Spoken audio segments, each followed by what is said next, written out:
میں مریم نواز شریف صدق کے دل سے حلف اٹھاتی ہوں کہ بحیثیت وزیر اعلیٰ حکومت صوبہ پنجاب میں اپنے فرائض اور کارہائے منصبی ایمانداری، اپنی انتہائی صلاحیت اور وفاداری کے ساتھ خوشحالی کی خاطر انجام دوں گی۔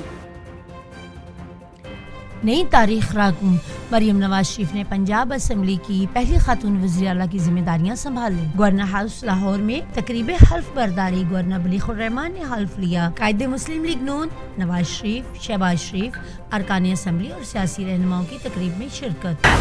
میرا ایوان میں ہونا سیاسی کارکنوں کی خدمات کا اعتراف ہے۔ مصائب اور مشکلات کے باوجود میدان خالی نہیں چھوڑا۔ اپوزیشن کے لیے دروازے ہر وقت کھلے ہیں۔ آج سے مسلم لیگ نون کے منشور پر عمل درآمد شروع ہوگا۔ صوبے کے ہر فرد کے لیے تعلیم، صحت اور روزگار کی فراہمی اولین ترجیح ہے۔ نوجوان اور خواتین کے سماجی اور معاشی تحفظ کے لیے بھرپور اقدامات کریں گے۔ نو منتخب وزیر اعلیٰ پنجاب مریم نواز کا ایوان میں اظہار خیال۔ مریم نواز 220 ووٹ حاصل کر کے وزیر اعلیٰ پنجاب منتخب ہوئی ہیں۔ پیپلز پارٹی کے سید مراد علی شاہ تیسری بار سندھ کے وزیر اعلیٰ منتخب ہو گئے۔ سندھ اسمبلی میں کھلی رائے شماری کے دوران مراد علی شاہ نے 112 ووٹس حاصل کیے۔ مراد علی شاہ کے مخالف ایم کیو ایم کے امیدوار علی خورشیدی نے 36 ووٹس حاصل کیے۔ چیئرمین پیپلز پارٹی بلاول بھٹو زرداری کی نو منتخب وزیر اعلیٰ سندھ کو مبارکباد۔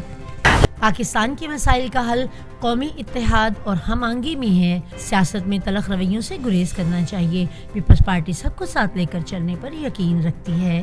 صدر مملکت کی جانب سے قومی اسمبلی کا اجلاس بلانے میں تاخیر غیر قانونی اور آئینی ہے۔ پیپلز پارٹی کے رہنما شرجیل انعام ایمن کی میڈیا سے بات چیت۔ پاکستان اسٹاک ایکسچینج میں کاروباری ہفتے کے پہلے روز تیزی، 100 انڈیکس میں 490 پوائنٹس کا اضافہ، مارکیٹ 63,305 پر بند ہوئی۔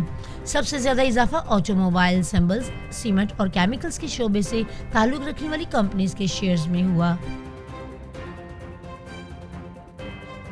رینجرز ٹریننگ سینٹر کراچی میں ریکروٹس کی passing out parade. Corps commander Karachi lieutenant general Babar Iftikhar مہمان خصوصی تھے۔ چاکو چوبند دستے کا مارچ پاس اور سلامی۔ کور کمانڈو کراچی کے جوانوں کے اعلیٰ تربیتی معیار کی تعریف۔ سندھ رینجرز نے دفاع پاکستان کے ساتھ دہشت گردوں اور جرائم پیشہ افراد کے خلاف کارروائیوں میں اہم کردار ادا کیا۔ Corps commander lieutenant general Babar Iftikhar کا خطاب۔